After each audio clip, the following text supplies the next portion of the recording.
All right, so that's it.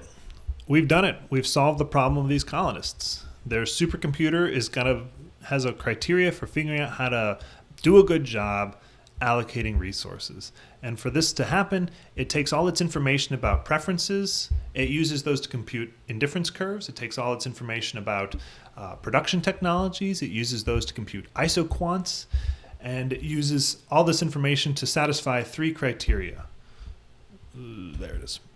One, input efficiency, which ensures that it's properly using the available capital and labor and other natural resources to get as much bang for its buck as it possibly can, right? There's no way that it can shift these around and get more food or more shelter without giving up a little bit of the other. For that to occur, it needs to ensure that the marginal rate of technical substitution for producing every good in the economy is equal across the other ones. If it wasn't, there'd be some way to reallocate capital away from one good and towards another and trade it off with labor and have more of everything. If you can't do that, you've satisfied input efficiency.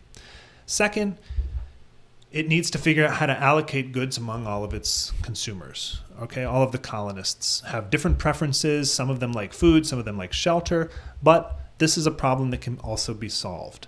We can find a criteria where none of them can do better than anyone else, okay? And for that to occur, we need their indifference curves to all have the same slope at the allocation that they end up with. Their marginal rate of substitution has to be equal.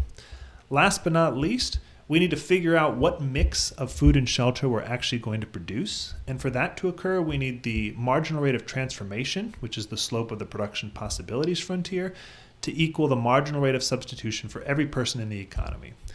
If we've done that, then we have solved the problem of what mix of food and shelter to bring. We've allocated efficiently so that nobody can trade and make themselves happier, and we're using all the resources efficiently so we can't shuffle them around to get more of one or the other.